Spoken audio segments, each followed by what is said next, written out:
ರಾಜ್ಯದಲ್ಲಿ ಉದ್ಯೋಗ ಸರಿಯಾಗಿ ಸೃಷ್ಟಿ ಆಗಿಲ್ಲ. ಮೋದಿ ಅಧಿಕಾರಕ್ಕೆ ಬಂದ್ರೆ ವರ್ಷಕ್ಕೆ 2 ಕೋಟಿ ಉದ್ಯೋಗ ಕೊಡ್ತೀನಿ ಅಂದಿದ್ರು, ಆದ್ರೆ ಕೊಟ್ಟಿಲ್ಲ ಎಂದು ಶಾಸಕ ಗೋಪಾಲಕೃಷ್ಣ ಬೇಳೂರು ಆರೋಪಿಸಿದರು.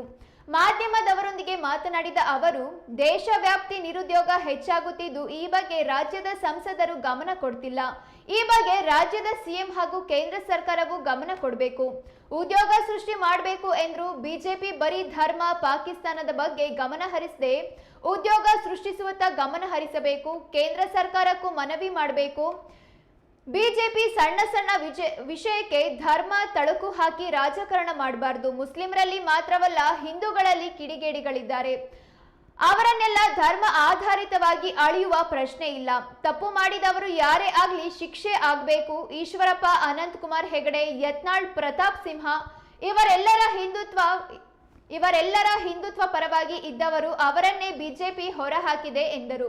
ಇನ್ನು ಜಾತಿ ಗಣತಿ ಬಗ್ಗೆ ಮಾತನಾಡಿದ ಅವರು, ಜಾತಿ ಗಣತಿ ಮುಕ್ತವಾಗಿ ನಡೆಯುತ್ತಿದೆ, ಇದನ್ನ ಎಲ್ಲರೂ ಒಪ್ಪಿಕೊಂಡಿದ್ದಾರೆ. ಶಿಕ್ಷಕರು ಈಗಾಗಲೇ ಸಮೀಕ್ಷೆಯಲ್ಲಿ ತೊಡಗಿಕೊಂಡಿದ್ದು ಅವರಿಗೆ ಸಹಕಾರ ನೀಡಬೇಕು ಎಂದರು. ಯಡಿಯೂರಪ್ಪರನ್ನ ಕಣ್ಣೀರು ಹಾಕಿಸಿ ಆಚೆ ದಬ್ಬಿದ ಪಾಪಿ ಇವರು. ನಮ್ಮ ಪಕ್ಷಕ್ಕೆ ಸಿಎಂಗೆ ಬೈಯುವ ಅಧಿಕಾರ ಈಶ್ವರಪ್ಪರಿಗೆ ಇಲ್ಲ. ಸಚಿವ ಸಂಪುಟ ಬದಲಾವಣೆ ಕೇಂದ್ರ ನಾಯಕರು ತೀರ್ಮಾನ ಮಾಡ್ತಾರೆ. ನನಗೆ ಸಚಿವ ಸ್ಥಾನ ನಮ್ಮ ಪಕ್ಷದ ವರಿಷ್ಠ ನಾಯಕರು ಮಾಡ್ತಾರೆ. ನನಗೆ ಕೊಟ್ರೆ ಖುಷಿಯಿಂದ ಕೆಲಸ ಮಾಡ್ತೇನೆ. ನಮ್ಮೆಲ್ಲರ ವರಿಷ್ಠರ ತೀರ್ಮಾನ ಬದ್ಧ ಆಗಿದ್ದೇನೆ ಎಂದರು. ಸಾಗರ ಜಿಲ್ಲೆ ಎಂಬುದು ನಾಗರಿಕರ ಒತ್ತಾಯ. ಸರ್ಕಾರ ಏನು ಕ್ರಮ ಕೈಗೊಳ್ಳುತ್ತೆ ಅದೇ ತೀರ್ಮಾನ. ಈ ಬಗ್ಗೆ ಕುಳಿತು ಚರ್ಚಿಸೋಣ ಎಂದರು. ಅವರಿಗೆ ಏನಾಗಿದೆ ಅಂದ್ರೆ ಧರ್ಮ ಆಧಾರಿತವಾಗಿ ಬಟ್ ಕೇಂದ್ರ ಅಲ್ಲ, ಜಾತಿ ಗಣಿತದ್ದು ಡಿಲೇ ಅಂತ ಲೆಕ್ಕ ಬರೋದಿಲ್ಲ. ಅದು ನೋಡಿ, ಈಗ ಗಣತಿಯನ್ನ ಮುಕ್ತವಾಗಿ ಮಾಡುವಂತ ಕೆಲಸ ಆಗಬೇಕು. ಯಾಕಂದರೆ ಇದು ಭಾಳ ಪ್ರಮುಖವಾದಂಥ ಎಲ್ಲ ಒಪ್ಕೊಂಡಿದ್ದಾರೆ. ಜಾತಿ ಗಣಿತ ಬಗ್ಗೆ ಈಗ ಒಪ್ಕೊಂಡಿರಬೇಕಾದ್ರೆ ಅದನ್ನು ಮುಕ್ತವಾಗಿ ಶಿಕ್ಷಕರಿಗೆ ಯಾವುದೇ ಕೊರತೆ ಆಗದಂಗೆ ಅವ್ರಿಗೆ ಏನೂ ತೊಂದರೆ ಆಗದ ರೀತಿಯಲ್ಲಿ ಜಾತಿ ಗಣಿತ ಮಾಡಲಿಕ್ಕೆ ಕೊಡಬೇಕು ಅನ್ನೋದು ನನ್ನ ಉದ್ದೇಶ. ಖಂಡಿತ ಒಳ್ಳೆಯದಾಗತ್ತೆ, ಚೆನ್ನಾಗಾಗತ್ತೆ. ಇದು ಭಾಳ ಪ್ರಮುಖವಾದಂಥ ರಾಜ್ಯ ಸರ್ಕಾರ ತಂದದ್ದು ಜಾತಿ ಗಣಿತ ಒಳ್ಳೆಯದಾಗುತ್ತೆ ಅಂತ ನನಗನ್ಸುತ್ತೆ. ಸರ್, ಮಂಡ್ಯ, ಮದ್ದೂರು, ಶಿವಮೊಗ್ಗ, ದಾವಣಗೆರೆ ಈ ರೀತಿ ಗಲಭೆಗಳನ್ನು ಜಾಸ್ತಿ ಆಗ್ತಾ ಇದ್ರೆ ಸರ್ಕಾರಕ್ಕೂ ಕೆಟ್ಟ ಹೆಸರು. ಎಲ್ಲ ಸರ್ಕಾರದಲ್ಲೂ ನಾವು ಮಾತಾಡಿದ್ದೀವಿ. ಆದರೂ ಏನಾಗುತ್ತೆ ಹೇಳಿ, ಯಾರೋ ಒಬ್ಬ ಕಿಡಿಗೇಡಿ ಮಾಡಿದ್ನ ನಾನು ಮೊನ್ನೆ ಮಸೀದಿಗೆ ಹೋಗಿ ಒಂದು ಕಾರ್ಯಕ್ರಮದಲ್ಲಿ ಹೇಳ್ತಾ ಇದ್ದೆ. ನೋಡಿ, ನೀವು ಭಾರತೀಯರಾಗಬೇಕು ಅಂತ ಹೇಳಿದಾಗ ಭಾಳ ಖುಷಿಯಾಗಿ ಅವರು ಹಿಂದೂ ಹಾಡನ್ನೇ, ರಾಷ್ಟ್ರೀಯ ಹಾಡುಗಳನ್ನು ಕಟ್ಟಿ ಹಾಡಿ ಮುಸ್ಲಿಮರು ನಾವು ಹಿಂದೂ ಪರವಾಗಿ ಇದು ನಾವು ಏನಾದರೂ ರಾಷ್ಟ್ರದ ಪರವಾಗಿರ್ತೀವಿ ಅಂತ ಹೇಳ್ತಾರಂದರೆ, ಇಲ್ಲಿ ಯಾವನೋ ಒಬ್ಬ ಕಿಡಿಗೇಡಿ ಮಾಡಿ ಇನ್ನೊಂದು ಗಾಂಜಾ ಹೊಡೆದು ನನ್ನ ಮಕ್ಕಳು ಮಾಡಿರ್ತಾರೆ. ಅದು ಬಿಟ್ಟರೆ ಬೇರೆ ಯಾವುದೂ ಇಲ್ಲ. ಯಾರೋ ಒಬ್ಬ ಮಾಡಿದ್ನ ಧರ್ಮ ಆಧಾರಿತವಾಗಿ ಇನ್ನೊಬ್ಬ ಧರ್ಮನ ಅಳಿಯುವಂಥ ಪ್ರಶ್ನೆ ಬರೋದಿಲ್ಲ. ಯಾರೇ ತಪ್ಪು ಮಾಡಿದ್ರು ತಪ್ಪು, ಅವ್ನಿಗೆ ಶಿಕ್ಷೆ ಮಾಡಬೇಕು, ಅವ್ನಿಗೆ ಗಲ್ಲಿಗೇರಿಸ್ಬೇಕು, ಅಷ್ಟೇ ನಾನು ಹೇಳೋದು ಇವತ್ತು. ಇದೆಲ್ಲ ಸಹಜ. ಅದನ್ನು ಬಿ ಜೆ ಪಿಯವರು ಬಿಂಬಿಸ್ಕೊಂಡು ಅದನ್ನು ಹಿಂದುತ್ವ ಮಾಡಿಕೊಂಡು ಮುಂದೇನಾದರೂ ನಮಗೆ ಸರ್ಕಾರ ಬರಬೇಕು ಅನ್ನೋ ರೀತಿಯಲ್ಲಿ ಬಿಂಬಿಸೋದು ಇದು ದೊಡ್ಡ ದುರಂತ. ಈಶ್ವರಪ್ಪ ಇಲ್ಲೊಬ್ರು ಇದ್ದಾರೆ, ಈಶ್ವರಪ್ಪನವ್ರು ಬಾಯಿ ಬಡ್ಕೋತಾರೆ, ಮಾತಾಡ್ತಾರೆ ನಾ ಹಿಂದುತ್ವ ಅಂತ. ನಿಮ್ಗೆ ಏನು ಕೊಟ್ಟಿದ್ದಾರೆ ಹಿಂದುತ್ವದಲ್ಲೇ? ಬಿ ಜೆ ಪಿಯಿಂದ ಉಚ್ಚಾಟನೆ ಆಗಿದ್ದಾರೆ. ಯತ್ನಾಳು ಹಿಂದುತ್ವ ಪರ ಹೋಗಿ ಉಚ್ಚಾಟನೆ ಆದರು. ಆಮೇಲೆ ನಮ್ಮ ಅನಂತಕುಮಾರ್ ಹೆಗಡೆ ಹಿಂದುತ್ವ ಬಗ್ಗೆ ಕೂಗಿದ್ರು, ಅವ್ರು ಹೋದರು.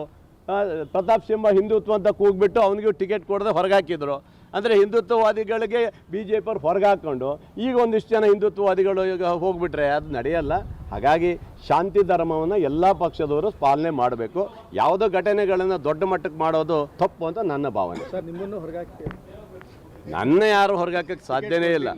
ಯಾವಾಗ? ಬಿ ಜೆ ಪಿಯವರ? ಅದು ಪಾಪಿಗಳು ಬಿಡಿ. ಅವ್ರು ಹೊರಗಾಕಿದ್ರ ಮೇಲೆ ಈ ತಾಲೂಕಿನ ಜನ, ನನ್ನ ತಾಲೂಕಿನ ಜನ ನನಗೆ ಆಶೀರ್ವಾದ ಮಾಡಿದ್ದಾರೆ. ಅವರೇ ನನಗೆ ದೇವರು, ಅವರೇ ನನ್ನ ಎಲ್ಲ ಸರ್ವಸ್ವ. ಹಾಗಾಗಿ ಅವ್ರ ಬಗ್ಗೆ ನಾನು ಮಾತಾಡೋಕ್ಕೆ ಹೋಗಲ್ಲ. ಯಡಿಯೂರಪ್ಪನವ್ರಂಥವ್ರನ್ನೇ ಕಣ್ಣೀರು ಹಾಕಿ ಮುಖ್ಯಮಂತ್ರಿ ಸ್ಥಾನದ ಕೆಳಗಿಳಿಸಿದ ಪಾಪಿಗಳು ಇವರಲ್ಲ. ಇವ್ರ ಬಗ್ಗೆ ಏನು ಹೇಳೋಕ್ಕಾಗತ್ತೆ?